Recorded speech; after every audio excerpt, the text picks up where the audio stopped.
Happy New Year's Eve, everybody, here on MMT. It is the NYE Spectacular Sunday night. Perfect timing for this stream. Although we're not going to be relentlessly positive this hour, I'm going to try to make it fun because we are celebrating the end of a year and kicking off the beginning of a new year.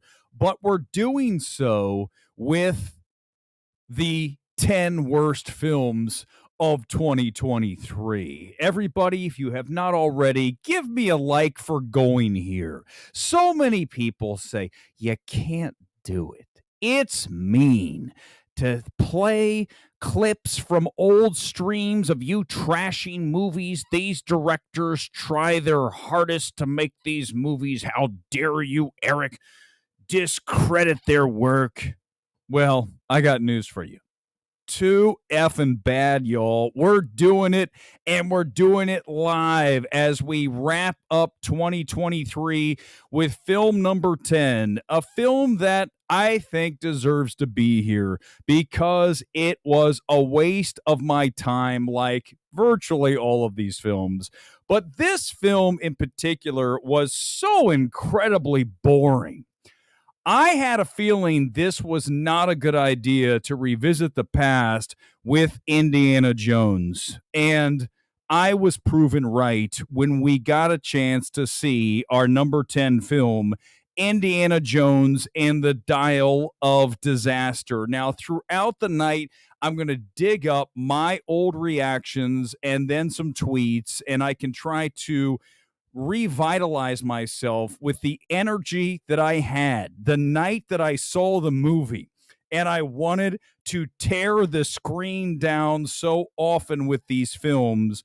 And here we go from my reaction, fresh from the Disney lot, way back in June. This is Indiana Jones and the Dial of Disaster reaction stream. I'm not even angry. I'm emotionless. Angry was me coming out of Beau Is Afraid. Oh, that's coming up. Babylon. Yep. Scream That's 6. last year. That's this year. Magic Mike's Last Dance. That's this year. On and on and on. Oh, Cocaine Bear. Nope, that's on here too. This tonight broke my will to live because it's such a waste of time. Exactly. You all saw it. How boring is this movie? My soul is already trapped in a crystal skull. This was just one of these films. And I go back to my reaction, right? And it's the exact same thing you're going to see right now, what we just talked about. Look, there I am half awake on the Disney lot, taking a picture during the credits. You terrible human being. Oh, my God. If I could go back in time and stop production of Indiana Jones 5 before making me suffer through the most bloated 2.5 hours of my life, I would do so, because it deserves to be number 10. If you want to argue with these films, we'll do it at the end. I don't have time. I do have the Planet X glasses on in 3D, everybody. I am going to just get through the list, and then we can hash this all out. But I think we all know this film deserves to be in the number 10 spot. It is Indiana Jones and the Dial of Disaster. Now, film number 9 came to us late in the summer, and I must freely admit to you that I had not seen the first of these films, but I don't think it really mattered if I had seen the first of this film, because the second one was horrible. Another boring film without the shark. How do you make Meg 2 with very little Megalodon? What are we doing here? Back to the reaction from the night of my viewing.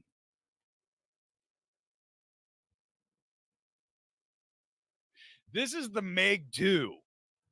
That is Agony Island. They end up on for having sat through this film. Look at the face on your screen. That's legit emotion from me after 2 hours of this unfun, even as a B movie, shit show of a film. It's so bad. And Jason Statham is like just sleepwalking through this thing. He doesn't want to be there. He's like, how much are you going to pay me? Did you say $5 million to just sort of like go through the motions? I'll do it for 5. It's probably more. 5 is not even, it's probably 10. I mean, is he that big of an actor to open? I mean, he's got The Beekeeper coming up. Oh, that looks like something, doesn't it? And I like David Ayer, but my God, what is that? Meg 2 is our number 9 film and a complete, utter snooze fest, like the majority of these films.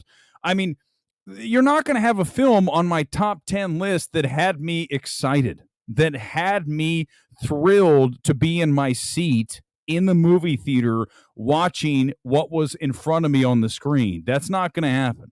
Our number 8 film comes to us via a studio that no longer exists. And the reason that the film is from a studio that no longer exists is because they said, let's make Hypnotic for $65 million. And that's how you bankrupt the studio. Here are my thoughts. This is why Solstice Studios is no longer in business. They gave this man $65 million this film for the worst version of Inception, Memento, Firestarter, Minority Report, Truman Show that you could ever write. They gave him $65 million for a film that looks like it cost $5. Maybe might less. be the worst script of the year. It has so many of these zero artistic quality to it whatsoever. It doesn't even look this like it man cost $2 million. Just ripped off a studio. Ripped them off. This is the person responsible for the death of Solstice Studios. That's what we do here on MMT. We savage films when it's time to do so. And Hypnotic, you are in at number 8 for bankrupting a studio. That's about as bad as it gets for a film. You guys know what's coming up here at number 7. Well, if you don't recall, this is a very early in the year. So this film was so odious that we carried it all the way through to the final day of 2023. The hatred for this film still exists at a very strong level here, almost 8 months later, 9 months later. When the hell did Magic Mike's Last Dance even come out?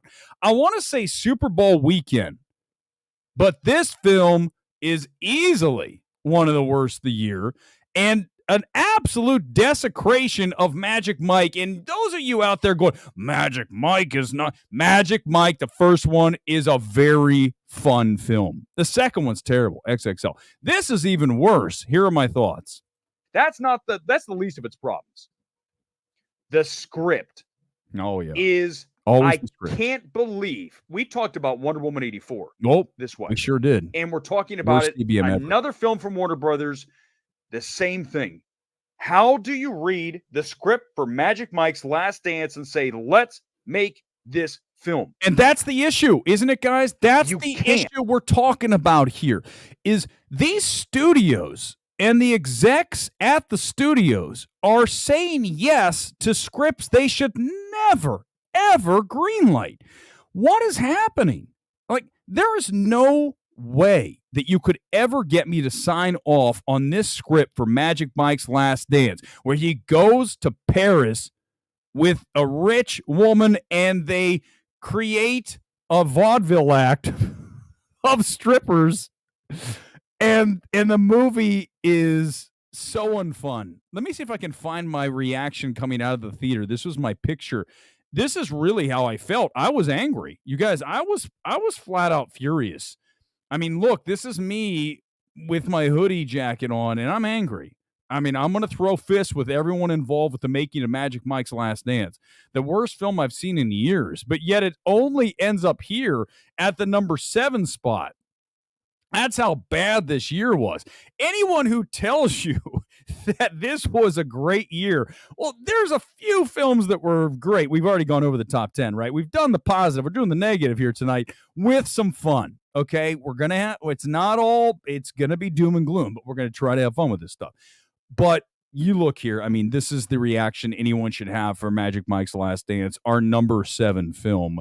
As we continue along here, in the number 6 spot is arguably the biggest destruction of IP of 2023 or any year prior. I mean, this was set up to be one of the better fun films of the year. You know, you go back to a Megan this year, film that knew what it was and was generally a blast to watch. And then you end up with another film from Blumhouse that has this right here's, you guys know the story of Five Nights at Freddy's. Okay, it is Chuck E. Cheese gone murderous, right? The robots will kill you in the rundown Chuck E. Cheese, or in this case, Freddy Fazbear. I think that's right. Don't come after me if I butchered it. But this film didn't have any fun with what it was. How do you not have fun with a killer Chuck E. Cheese movie? Well, this film found out how to do that, and here's my reaction to Five Nights at Freddy's, our number 6 worst film of 2023. We're going to bring a video game to life. What's the number one problem you're going to have with that? 9 times out of 10, right? You're going to have an issue with trying to make the film look like the video game. Exactly. Make these That's characters hard. Believable and tangible. And this film does that. So you have that. You have God, that. You're almost there. Yeah, give it this screenplay. This screenplay. I can't even believe that this was what they went with. It's the same thing we just had with Magic Mike. It's a problem with the studios, in this case, Jason Blum, thinking this is what you want to make with Five Nights at Freddy's. Then you had Josh Hutcherson. When we finally get the reveal that the Freddy and his cast of murderous robotic creatures are alive, here's his reaction. Give me a second to give you the reaction of Josh Hutcherson as he notices that they're actually alive. That's it. That's the reaction. I mean, I don't necessarily need some kind of over-the-top comedic performance where he's like, oh my God, the things are alive. But I definitely need something more than Josh Hutcherson in Five Nights at Freddy's, the worst IP adaptation and the biggest slap in the face to a fan base ever, I would suggest to you. And I'm not even a Five Nights at Freddy's fan. How do you defend this film if you are? What's wrong with you? There's something wrong with people's brains when they think Five Nights at Freddy's is a quality adaptation, a fun adaptation of that source material. Watch Willy's Wonderland. That's how you do it with Nick Cage. The same movie, only it's 1,000 times more fun. Five Nights at Freddy's, number 6. Our number 5 film comes from Universal as well. Universal, oh man, sorry. I love you guys. Universal's probably my favorite studio. They're the coolest to deal with, and they're right down the street like everybody else. But for whatever reason, I just always enjoy going to a Universal movie unless it's one of the ones on our list here tonight. And this is the same thing we just had with Five Nights at Freddy's. You have an idea that on paper should be, oh my God, this is unbelievable. This is going to be the best movie ever. We're going to take a bear on cocaine and we are going to let it rampage wild and tear people up. It'll be a blast. People are going to have fun. And oh my God. And then you get your eyes on Cocaine Bear. My reaction from way back in, when was this thing out? 10 months ago. Good God. This year went by fast. The bad films make it feel a lot longer, but here it is, Cocaine Bear. If I were the head of Universal, I would have shoved this to Peacock. In fact, I actually would have said this with Elizabeth Banks in the room. Do we have something smaller than Peacock that we can shove this onto? Do we have a streaming service that has fewer subscribers than Peacock so no one has to suffer through this shit film that is Cocaine Bear?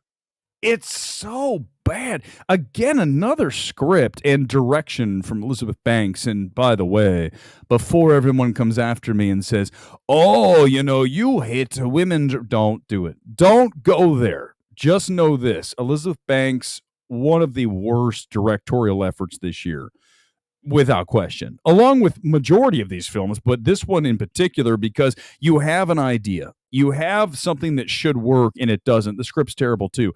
Again, we just have a real shortage of quality writing in this town, and it's proven over and over with many of these films, especially Five Nights at Freddy's and Cocaine Bear, films that you should be able to write a fun, engaging, goofy, gory film out of Cocaine Bear, given what the idea is. A bear rampages on cocaine. That should be easy to do, but yet they don't know how to. It's really terrible. Bad direction, terrible screenplay. Our number 5 film is Cocaine Bear. As we are halfway through the list, I'll take a couple of comments and then we will keep rolling because we have 4 more films to go.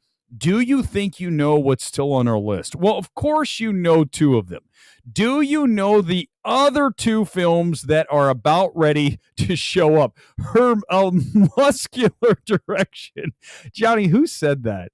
Who was it that gave us that quote? That is one of the worst. We've had some terrible shill quotes, but muscular direction, what the Five Nights at Freddy's isn't terrible with a fun audience. It's not. Listen, it's a terrible adaptation of the source material. Hutcherson's a drag. He's a depressed bastard. And then he's got his missing brother and that whole thing. It's terrible. And it's not funny, Phantoma. Don't come in now. I'm going to get angry. I still have 4 films to go. I can't do this debating now. We'll do it at the end. Number 4 is a film that was beloved by everybody.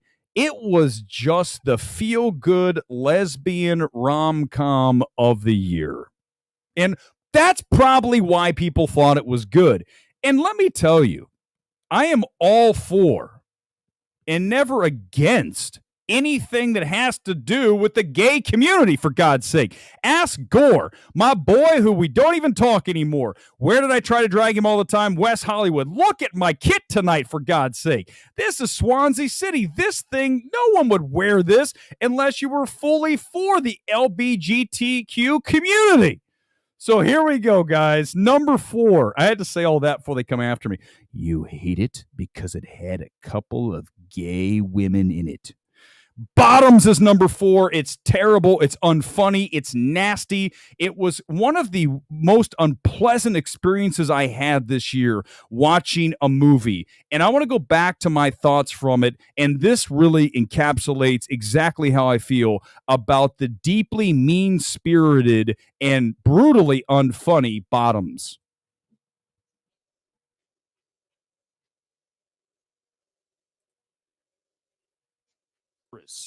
And instead of just letting it flow, it's trying to be quirky and weird and make you laugh. And guess what happens? None of the above. The jokes are unwitty.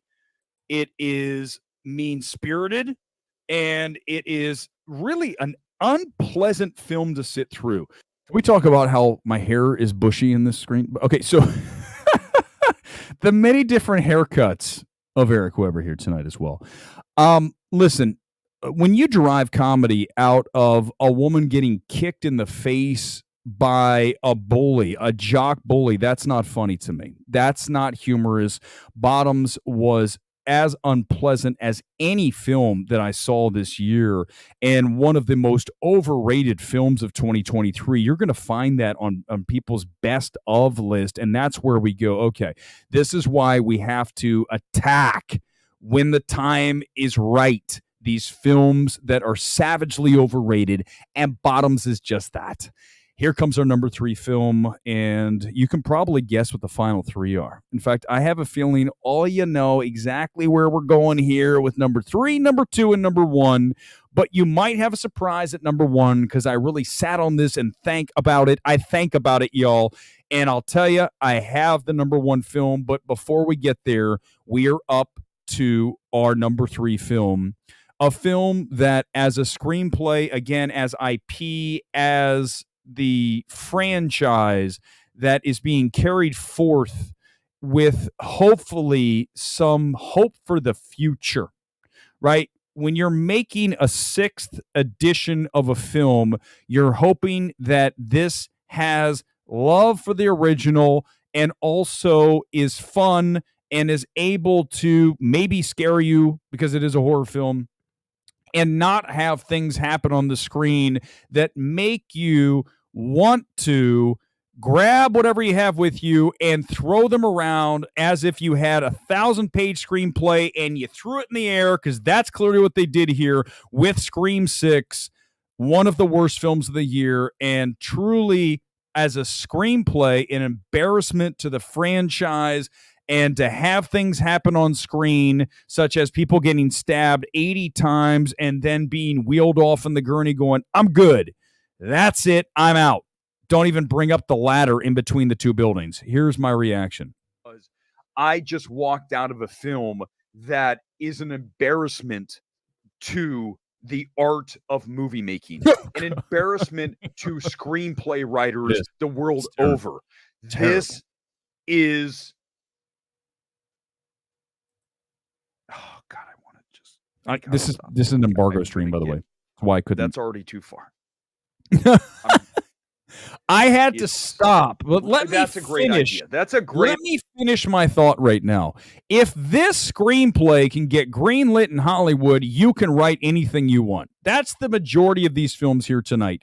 If you have a screenplay, there's a very, very good chance that it's stronger than any of the 10 films listed here. We're going to give you 5 bonus films as well. So a total of 15 terrible films in 2023. We have 7 minutes. Can we do this? We can hit at midnight. We're going to reveal number 1. So I have to speed things up. Then we get to comments. Here we go. Number 2. I know, listen, guys, I really thought about this, and it's shocking that this is not the number 1 film of 2023 as far as the worst thing that I had to sit through, the most painful of all the cinematic journeys that I made to the multiplex. But after careful consideration, and one of our very insightful commenters last week, they made a good point. At least this film has roughly 20 to 30 minutes of interesting stuff to begin. Then Beau Is Afraid goes to hell. But at least it has 20 minutes, as opposed to our number 1 film, which is coming up momentarily. Here comes my reaction to Beau Is Afraid. This is an abomination of a film. Beau Is Afraid. Straight to my reaction out of the theater. Thank God I had a recliner tonight to watch this 3-hour soul-killing cinematic abomination, Beau Is Afraid. And it's such a shame because I was feeling it during the stream, and for whatever reason on my streaming service, I actually pushed the music. So it's the strangest clash of me trashing a movie with this like Zen music. That stream is insanity. But I'm telling you here, when you look at Beau Is Afraid and you talk about a film that is 3 hours long and what that he wanted us to sit through, this is by far, as you look at my reaction, first from the theater, there's 2 different ones. Both of these went crazy viral. Not because I want them to, because the movie sucks. A soul-killing cinematic abomination. Beau Is Afraid will have you questioning your will to live throughout interminable 3-hour runtime. An affront to film, both Ari Aster and A24 should face criminal charges for this indulgent disaster, reckless disregard for audiences. Oh my God. And then, if that wasn't enough, I said, let's send another and hammer this film twice, because that's how you do it when these films deserve it. We got to go 1 and then 2. Here's number 2.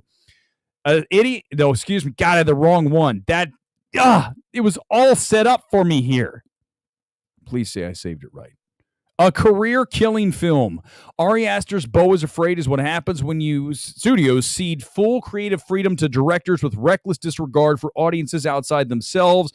Joaquin Phoenix's stellar performance goes to waste in this dumpster fire that A24 needs to answer to. And answer for 0 out of 10. So how did I get a film that's worse than 0 out of 10? Do you guys know we have 4 minutes until the new year? 4 minutes. 4 minutes. In fact, right now I'm going to turn on the strobe on the mic. That way we're ready for the number one film. I'm going to get the flight. Here we go. This is all going. I've got this. I got to switch my glasses here momentarily to our number one worst film of 2023. What do you think it is? It is not Beau Is Afraid, which is impossible.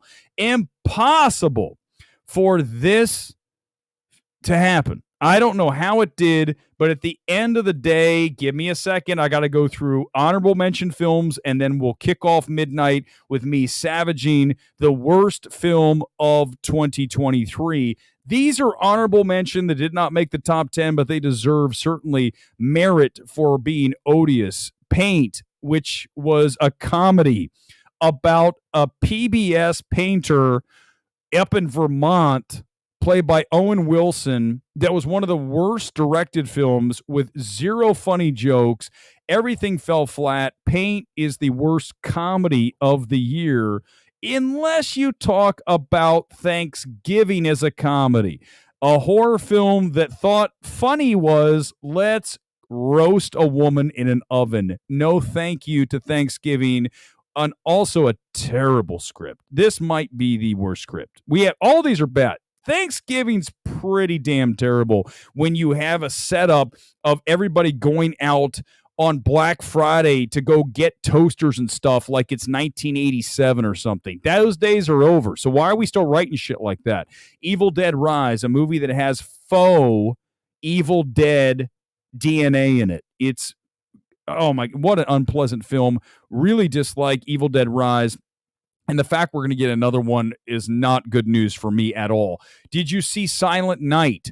I hope you didn't. John Woo's return in a dialogue-less action film that borrowed heavily from The Raid and had some of the most eye-rolling, ridiculous things happen, and Joel Kinnaman trying to act with his eyes the entire time without saying a word, and it was the most awkward experience for me this year because I couldn't even laugh or make fun of the film because it was so quiet in the theater. There's no dialogue.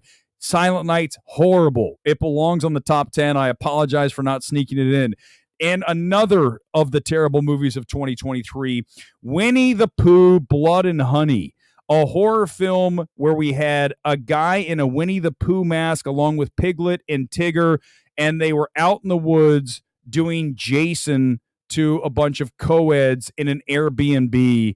Thank God the movie was only 80 minutes long. Ladies and gentlemen, we have arrived at the number one worst film of the year. We are getting ready to kick off 2024 by saying goodbye to trash films. Trash films like our number one film of 2023, a film that is so overpraised that there are no words for the overvalue that people place on our number one film. I really wanted to walk out of this film, even more so than Beau Is Afraid, because I did not have a recliner to sit through 2 hours and 20 minutes of a woman who commits suicide and then has her brain replaced by the baby that she was By the way, happy 2024, everybody. It's time for the number one worst film of the year. It is Poor Things. She has her baby's brain implanted in her, and she goes on to sexually relive and re-experience what it means to be a human with things like a man bringing his 2 young sons in to watch as she's a whore, and they watch as their dad bangs Emma Stone. It is Poor Things, the worst film of 2024. I can't even comprehend how this is considered quality cinema. And if you think this is a good film, we have nothing in common, and we can never, ever see eye to eye on anything going forward. This is from my reaction stream to Poor Things. God, how do I describe this movie as quickly as possible? I told you she's a Frankenstein monster created by Defoe, and she has the brain. You ready for this? You ready for Poor Things? Apparently, it's a novel. Here it is. Does this sound like something you want to watch? This is Emma Stone, who kills. I'm sorry, I'm gonna have to ruin some of the movie. It's so terrible. I don't even care at this point. Terrible. She kills herself. She suicides herself, as it were, and then is sort of rescued where her unborn baby is extracted from her stomach. Cuts her baby out and puts it in her head of the baby, just like I'm saying. Plants it into Emma Stone, so her brain is that of a toddler.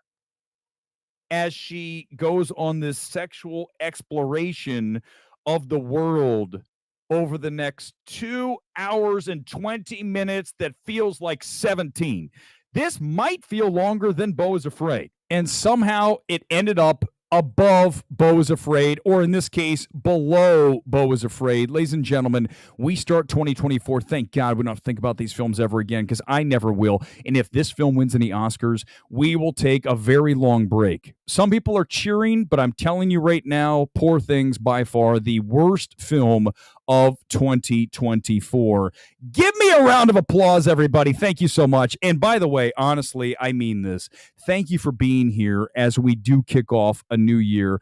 I am very excited because here in LA, it's not even 2024, but those of you on the East Coast, it is. So we'll pretend it is for everybody. And we get ready to roll into a year that's very exciting because you've got a lot of great things coming up that hopefully do not include films like Beau Is Afraid, Magic Mike's Last Dance, or Beau Is Afraid, or Poor Things, or Scream 6, or any of the films I just mentioned. Oh my God. We're going to do a stream coming up on Thursday, which will be my most anticipated films of 2024. Obviously, that's going to include Dune 2, Joker 2, Deadpool 3. These are films I can't wait to see. I'm sure you do too. I'll try to sneak some other ones in there like Rose Glass's new one. But let's talk about what we just had and then anything you want to do here for the rest of the hour. We have 30 minutes here on this new year. Those are on the East Coast. West Coast, it's only 9. I'll be in bed by 10 because that's what we do here in LA. When you don't want to go out, you go to bed early because I don't want to be on the roads with all those people out there getting hammered, right? When Poor Things gets 13 Oscar nominations, Erick will surge to new heights. Listen, I'm telling you, I don't care how many nominations this thing ends up getting.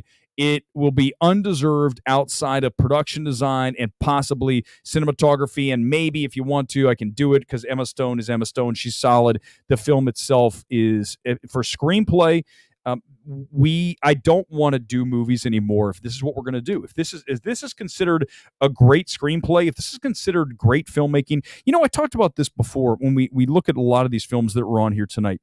A lot of the films that you see here tonight are mean-spirited, kind of unpleasant films. And people are going to say, well, you are. That's not true. I am unpleasant when I am pissed off about a film that is like Poor Things, that is like Bottoms, that is not entertaining.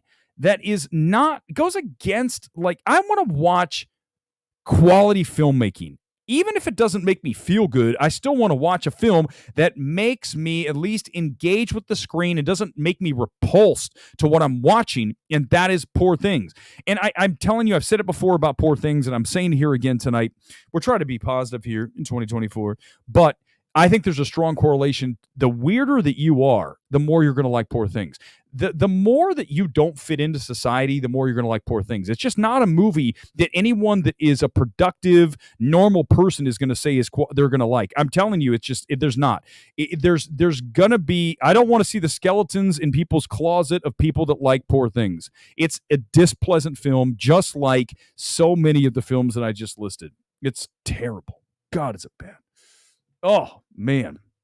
Listen, I had other films on there, Oliver. Thank you for bringing these up. If you have others, bring them up. Infinity Pool was definitely in consideration. That was a boring film for me. I didn't dislike it tremendously, but it was dull. It could have been so much more interesting, right, given what it was about. And then No Hard Feelings is not the worst film, but it is one of the worst directed films because everything is off in the direction. If that is directed by a quality comedy director, then you're going to have a better film than No Hard Feelings. And this is one of the reasons that Gore and I don't talk. Gore's like, it's fine. That movie's so poorly directed. From a calibration standpoint, no film was more poorly calibrated than No Hard Feelings. Not a single film this year. Doesn't make it one of the worst. It makes it one of the films that was destroyed by a director, and that director should never work again, ever. I would never hire that director again. We're being positive, though, because this is 2024, everybody. It's so bad. It's not a good movie, but Watch for the direction. It's missed. When you are a director, your job is, when the moment, right, you have to calibrate, get that thing exactly where the joke is. Bang, bang, cut, edit. Everything's got to move, flow. And the good directors, go back, listen, I love Last Christmas. So many of you probably haven't even seen it. Last Christmas is so well directed because the director is a comedy director. And when you watch that film, you see how you direct a comedy. And even, listen, it's very important that you match up a director to the film. Are they able to handle what is they're given, right? Can they deliver this? So if I'm going to make an action film, I'm going to get David Leitch. I think he does a very good job when it comes to action.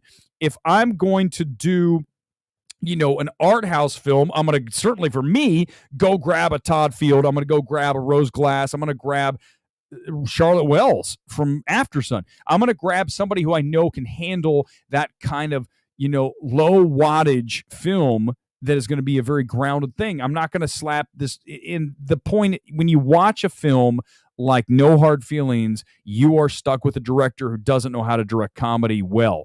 Very marginal talent. And I think we talk about this a lot, right? Just because someone has directed a movie doesn't mean they're good at it. Just because someone has to stream on YouTube doesn't mean they're good at it. That includes me. Anybody can do anything these days, right? I mean, we know that they don't vet everybody in Hollywood. We can clearly see that. The one thing that you can't really get away with in this town is acting. If you're a terrible actor, there's a good chance you're not going to last. Now, people are going to say Keanu Reeves, and listen, is he, a A+ thespian? No, but we kind of let him get by on what he does in a movie like John Wick, even some of those line deliveries. But it's Keanu. We like you. It's good. But if you're not a quality actor, even with all the nepotism in the world, which a lot of people in this town certainly have gotten through with that, you still have to pass the I can do this test.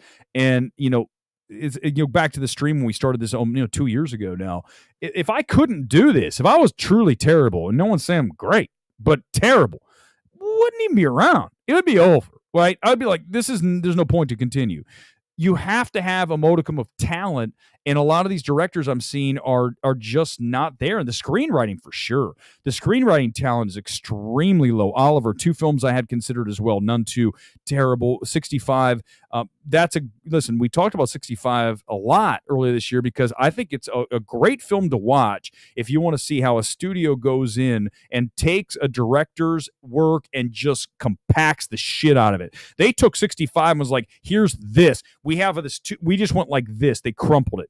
And you can see, because there's so many things, like Adam Driver's getting out of the ship and then he's down the street. The edits are so bad because he's so far advanced, because it's the film's being sped up. So 65 was never going to be good, but at least Sony was like, listen, let's just get this thing over with so people don't hate it even more. Let's get it over in 130 versus 152 hours. You can tell. I hope that this year is going to be good, though. I really do. I hope it will. It's Harrison. It really is an incredibly dull film, but I really go back and watch. I know I'm asking a lot. Go back and watch 65. When you watch it, you're going to see a film that was clearly tampered with by the studio, because they're like, this is terrible. Let's just try to get it over with as fast as possible. Would you say The Bottom succeeds in attempting to normalize sexual violence among young female couples? I mean, Dogcatcher, listen, I'm going to tell you that, Bottoms is unpleasant. And if I can't put my finger on exactly, which is this, I think is very fair, we can at least explore that. If I'm having an unpleasant experience with the film, there's a good chance that what's happening in the film is almost anti-human, if that makes sense. Because I am a very life-affirming person, okay? You guys know, if anything that I do, I get out and experience life. It's not just movies for me. It's constantly move. Tomorrow morning, where am I going? Gym. Go to the gym all the time. It's not like anything new in 2024. It's what I do. I get out, go to movies, play volleyball, go to the gym, keep busy. I am constantly moving, and I want to get in there and experience life. So am I watching a film that feels like it's shitting on life, right? Like Bottoms is just a film that feels it's absolutely populated by miserable people, and the jokes are mean-spirited. It's not and listen, again, another film that if you think Bottoms is funny, we gotta like maybe get you on some helium or something. There's something wrong, because that's a depressing film. It's not a funny film. It's really terrible. And I will completely rage against these films like Bottoms, Poor Things, these things that are out there that need to be raged against. I have no problem with that. You guys know that. I think that's why, and I put it on my Twitter bio, and I believe it's 100% accurate. There is no more fearless film evaluator out there than myself. Nobody. There's not a single one. No one that'll stand in front of these films and say no. Like dude in Tiananmen Square with a tank. No, we're not doing this shit. We're not doing it. That's what it is. Marvin, hey, appreciate it. I know you're a huge AMC guy. I am too. I love theatrical. And we want to cherish films, and we want to celebrate films. Tonight's just a fun way to finish 2023. I don't have to think about these films ever again. Unfortunately, I'm probably going to have to talk about Poor Things because it's going to be an Oscar film. Oh, my God. But the rest of these films, never again. That said, what's funny is I had a lot of experiences this year with my good friend Paul, who's Academy Picks on Twitter. And unfortunately, Paul and I saw a lot of really bad films together. And there's something about a bond that forms in the middle of a terrible film when you look at each other and go, this is bad. And then you have that conversation outside. And we had it for Beau Is Afraid. We had it for Magic Mike's Last Dance. I mean, I took him to so many bad films this year. So, Paul, my New Year's pledge to you is to not make you see so many terrible films. I'm forced, Marvin, as you know, I'm forced to go to these movies because, first of all, I have A-list. So I say forced, but when you have A-list and you've got 3 movies per week, there's no better value for you, even in this economy where we are hurting, right? Everybody has less money than we had before. Everything costs 5 times more than it used to cost. Not 10%, not 20%. It's like 90% higher, maybe even 200% higher. Some of the things I buy are literally twice as expensive, okay, as they used to be.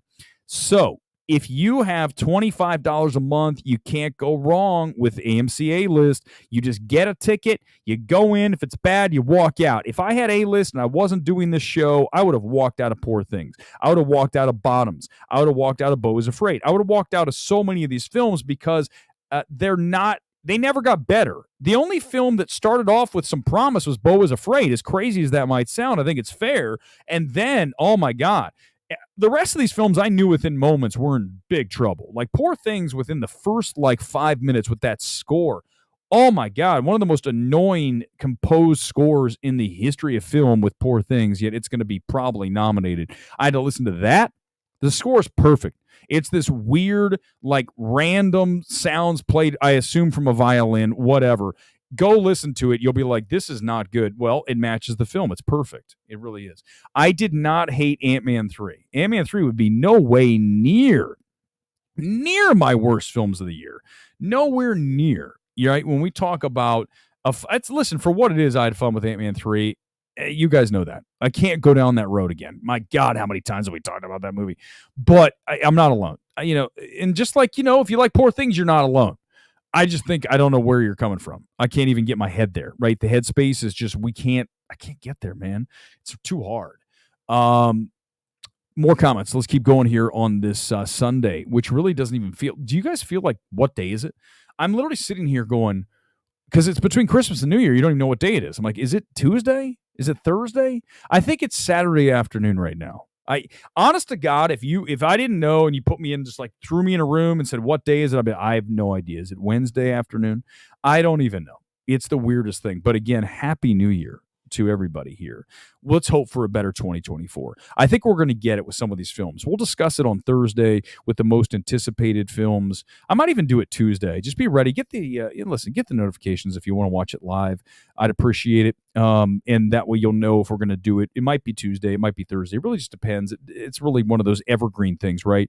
You can do it any day. It's the most anticipated films of 2024.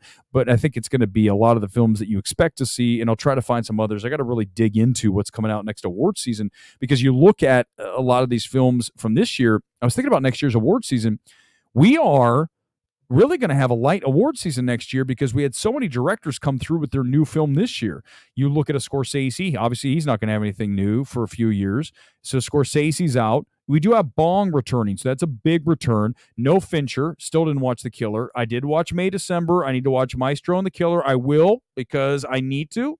I don't want to because I don't want to support Netflix, but I already watched May, December, so now I have to watch the other ones. At some point this week, I'll try to get to those.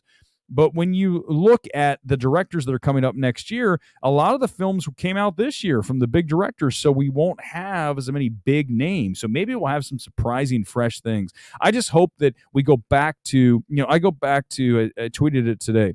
If you look at the films I had in my top 4 films of 2022, that'd be Tar, After Sun, Decision to Leave, and Moon Age Daydream. If you take those 4 films would slide over and become my top 4 films of 2023 had they been released this year. That is how weak this year is. When my number 1 film holdovers would go behind all of those films, then we know that 2023 was not as strong a year as 2022, and certainly not one of the best years ever, as our boy Fantasy says.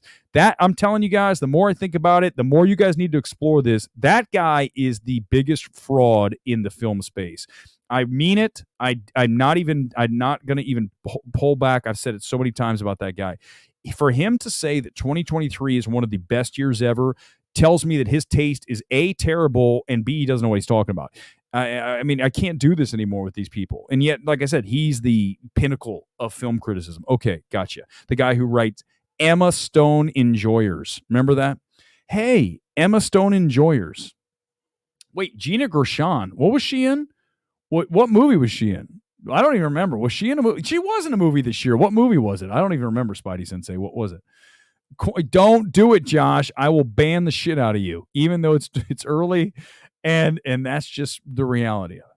I will ban you because I don't want to even think about you guys coming after me for Quantum Mania again. Let's see who else we got here. Thank you, Donald. I appreciate it. Yeah, I appreciate it. Biggest show of the year. That's a good question. You want to do that? I mean, we're trying to be positive, but we've got a few minutes. Let's have a vote. You guys, let's do a vote right now.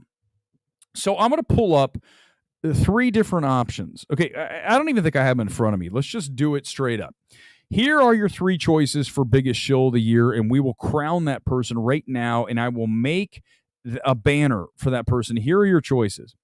Number 1 are, listen, we talk about Lord Shill. You're talking about Erick Davis. You're talking about Mr. Fandango's in charge of selling tickets for movies. Of course, he's going to shill out. He does it, I don't want to say better than anybody because his tweets are unbelievably bad. But if you want to write quote-worthy reaction, he's going to get it done. Erick Davis easily is contestant A. Contestant B would be the other Davis, Brandon Davis, who runs comicbook.com, a guy who's never trashed a film, just like Davis.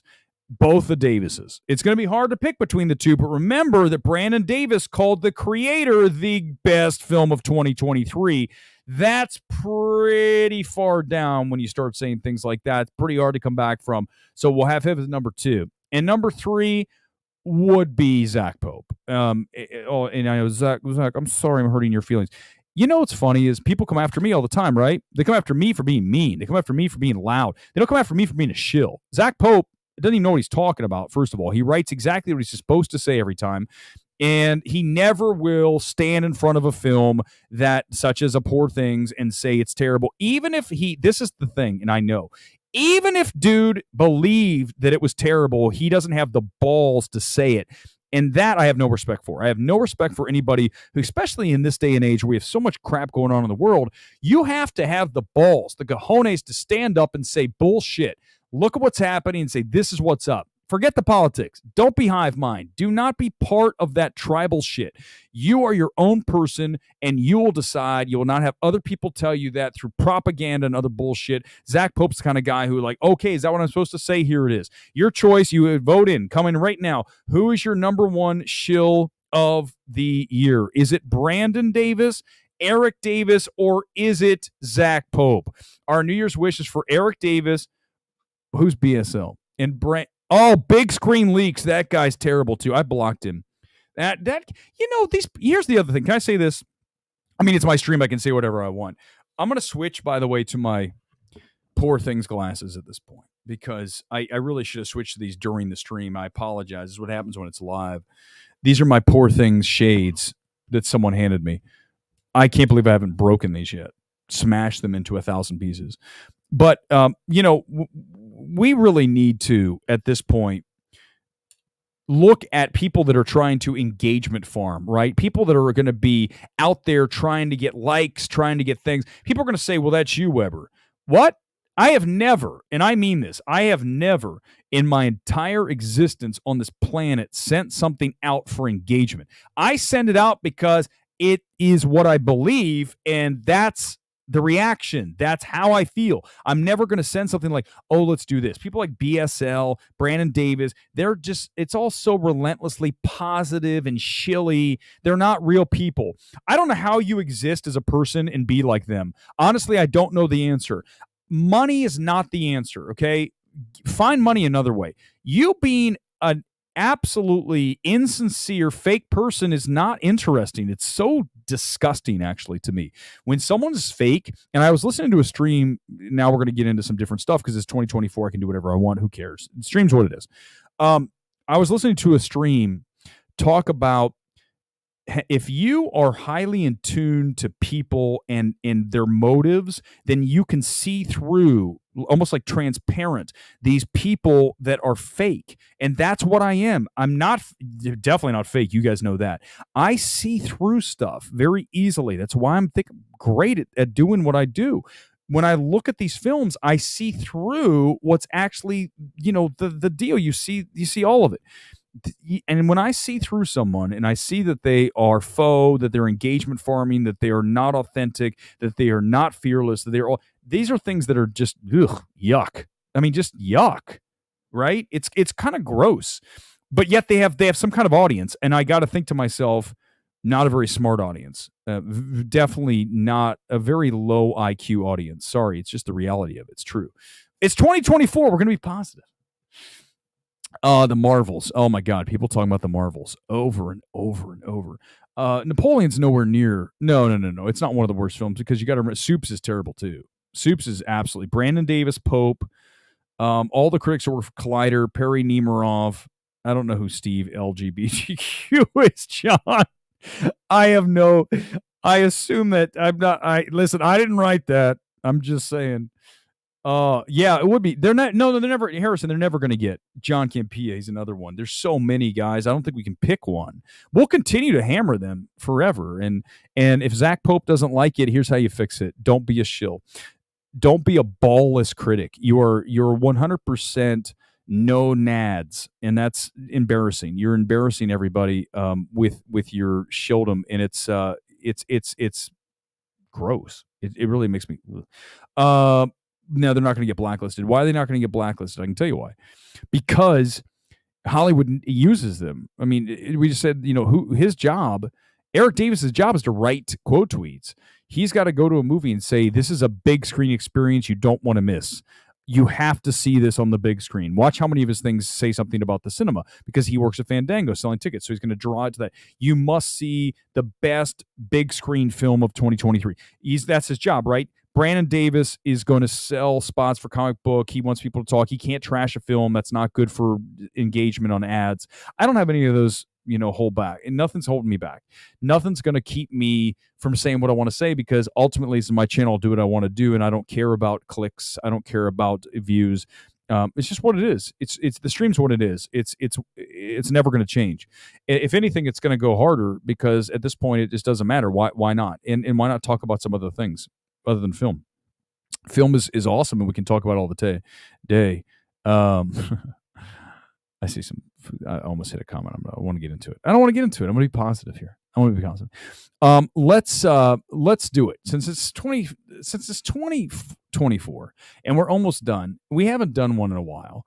Let's do a fun one, because it's time for everybody. For those of you who are new to the stream, it's time for MMT Gets Freaky. Because why not? Because no one else will do this.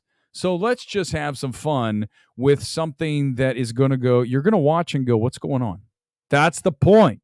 We want to watch what is going to happen here, and you guys are going to say to yourself, what's happening here? Get ready. Let's go, everybody. This is my good friend. I don't know him. I'd love to hang out with him and talk to him. His name is Jeff P. Jeff P. runs a planet called Jeff P. I'm looking. Why am I watching myself? Okay, hold on. Let me hit this. That's what happens when you do live. Okay, watch this. Watch. This is a cool one. Check this out. Okay, watch. So check this out. What am I seeing right here? Watch this. Let me make sure his volume's down. Do you guys see this? Hit pause. Look in the middle of your screen. That is some kind of planet with the sun behind it. Do you guys see that? That's some kind of eclipse. What the hell is that giant ball in the middle of the screen? Can you guys see that? Don't go. Anybody who's here, don't leave yet. Don't run off because you're scared to see this shit. What is that giant celestial body that the sun is beaming from behind? There is something in front of the sun. What the hell is that? You guys, seriously, I need you to tell me. Don't tell me it's special effects. It's not special effects. Look, there it is. You can see it here. Watch, let's go slow motion on this. Here, look up in the corner. I know it looks like a spot. It's got craters, for God's sake. Same thing with that. What's going on? Hold on, let me find the one from, oh my God. I was watching this one the other day. Yes, I watch a lot of pro wrestling. Old pro wrestling. I love it. Wait till you guys see this. This is crazy. This one's nuts. And when you see this, you're going to go, oh my God. What the hell is that? You guys see it there? Watch. Now, here's the key. When it rotates, watch the spots. I say this all the time when we watch these things. The spots rotate with the planet. Do you see it? Watch, it's got stripes. Do you see the stripes? Do you just stop? Hold on, let me hit this. Do you or do you not see the stripes that are going across whatever planet that is we're looking at? That is weirdly obscured. Just tell me yes or no. Tell me yes or no that you see it. Somebody tell me. Yeah, Donald, I don't know, But I'm just, listen, here's what I'm going to tell you guys. This is from a weather camera. Watch this thing show up. First of all, do you see it? It's hard to see. Let me make myself even smaller. I'm sure most of you would say, make yourself even smaller. Watch the contrast. Watch this. Stop. Okay. There is this thing up there. It is tilted sideways with this. Look, the lines are coming through it. Watch the lines go through with it. Watch the line. Watch the line go through. Watch the crater on the top roll with it. Here comes the line coming through. Here comes another line. Do you see it? Do you see the two stripes? Here come the two stripes. They're going forward, which is rotating. What do you see on the other side? Another crater of a giant Death Star looking thing. What the hell is that hole? Do you guys see that? Is that not the Death Star? Thank you, John. The thing is listen. No, dude, it's not a lens flare. Donald, it can't be a lens flare. Here's why. Because, first of all, it's moving. The things are rotating with it, right? Look, the lines are rotating. They're going as each frame goes. Because it takes a picture every how many minutes here? I'm trying to see. Is it every 5 minutes? It's like every 5 or 10 minutes. So every 5 or 10 minutes, look, it's turning. It's turning. Watch the light. Watch the hole. Watch the Death Star thing. It's right there. Then the sun comes up around it, and then you see it. It's still rotating. Again, these are all these. She takes these videos from these random. Look, there it is up in the corner. Here's another one up there. Let's see if we can hit it. Look at this. Look at this thing. Look at the craters move. The craters are moving with it. All I'm telling you guys is this. I know this. I know you guys know. If I say something, you know damn well that I believe it. I'm here to tell you guys that we don't live in wherever we think we live. I know that for a fact. Whatever this is, I don't know where we live. I just know that whatever we're being told is not what the reality is. That's a planet. That thing's rotating. That's not CGI, dudes. That is a weather cam. It's crazy, man. I don't know what it is. If it's a space station, let me tell you something, then we're all screwed. But you think about this. All the movies that we watch, right? All of the movies that we watch could be based on the truth. I mean, we sit here and go Rebel Moon. We go Star Wars. Oh my God. This lady, by the way, one thing I'll say about her, she definitely goes into this like end of the world stuff that I'm like, I go, okay, maybe it is, maybe it isn't. Honestly, at this point, I don't even know. But I can tell you this, that looks like a planet, and I don't know how to tell you how they obscure it. Like you can't see it. I can just tell you that we are somewhere weird. I just know that. Just remember this. Will you guys promise me this, whatever happens as we get ready to wrap here on this 2024, 2023, 2024, weirdest stream ever, but it's all good because that's all the stream ever is weird. Promise me this. Whenever we go to the next level, whatever that is, whatever that thing, whatever you believe in, whenever you go, just remember, just be like, Weber was right. I might not have been perfectly right, but he's like, he was right. He was right about that. Yes, Goober, it's Swansea tonight. It is Swansea. Because it's like this is an awesome kit. Check this out. I think I've told you guys before. Joan was my favorite. So this is, you got the patches here, right? I've got Visit Central Florida, my old stomping grounds down in Orlando. This is a Joma jersey. I love Joma. If you had, my favorite kit maker, it'd be Joma, along with Macron. Nike vapor knits are amazing. Oh my God. You don't even know. Like if you get your hands on a vapor knit jersey, you'd be like, this is like, I could get married in this garment. Hold on. Let me see if I can find one more thing. Let me hit this one. Okay. So all I got to tell you is whatever's happening is there's some kind of thing that they have to obscure the shit that's out there. Almost like a movie screen. I don't know how to tell you. I don't know what it is. I can't explain it. Do not ask me to explain this shit. I'm just telling you that there's some weird hold on. Look at this one right here. Hold on. Wait. Let me zoom this in. Hold on. Give me a second. I want to show you this, then we'll get out of here. Watch this. This has two effing planets. Watch.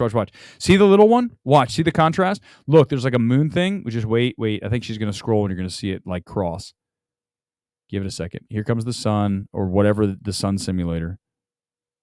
Okay, wait a second. Wait for the reflection. There it is. Do you see it? Look, it's obscured by the light. And then once the light gets away, there is the planet thing rotating. Do you see it? It's like a moon. Only it's going like sideways. It's going like this. Right? On your screen, it's going, let's see, which way is that? This way, right? No, that way. Whatever. Whichever way. There, that's right. I got to get my backward. Joffo, here's why. Because here's the deal. Thank you, Johnny. Appreciate that as we get ready to wrap. The reason they haven't told us about it is because obviously this goes against everything that we've been told. This goes against everything that we've been taught and indoctrinated with from day one. And I've told you guys this before, I never would have even gone down this whole path ever and listened to anybody who ever talked about this kind of shit, whether flat earth stuff, whatever it is, okay? I would never go there because I'd be like, that's stupid. What are you talking? And then you guys know what happened, COVID. When COVID happened, I realized, okay, there's some shit they're not telling us across the board. And as such, you need to open your eyes and just ask what if. Not it is, just what if. And then you still live your life. I still go to the gym tomorrow. I'm going to go play volleyball. I'm going to run down to Orange County, hang out. I mean, I'm going to live my life. But I'm still going to always ask what if. Because you need to. Because why wouldn't you? Why would you just accept what someone tells you? Including me. If you want to go see Poor Things, go for it. I warn you. I would absolutely warn you about that. But that's your own decision. But I just want you guys to honestly, at the end of the day, just be critical thinkers, fearless people, and do not care what other people think of you. Don't care anything. Don't give a second to what anybody thinks about you, because ultimately it's not your business. Your business is taking care of you, making the world a better place as best you can, even with worst films. Why are we doing worst films? Because we're trying to make the world a better place by removing these films. Let's not have them ever made. Let's just get rid of them. Let's get them. Dave, thank you for watching. Costa Mesa. That's my old stomping grounds. Hey, Dave, if I'm ever down there, say hey. All right? Costa Mesa. I like Costa Mesa. Yeah. Newport, Costa Mesa, Huntington Beach. These are my... I know. Oh, he hangs out in Huntington Beach. He's racist. Yeah. Listen, I know a lot of people in Huntington Beach. None of them are racist. They're all normal people. But that's okay. Listen to whatever they're telling you. All right, guys. That's going to do it. Thank you all for being here. We'll talk on Thursday. We'll open it up to whatever you want to do, because it'll be the best of 2024, what we're looking forward to, what you're looking forward to, all those things. It'll be Tuesday or Thursday. Let me just see how I feel. It's, I've done a lot of streams this year and last year. These are starting to rack up, and I'm getting tired.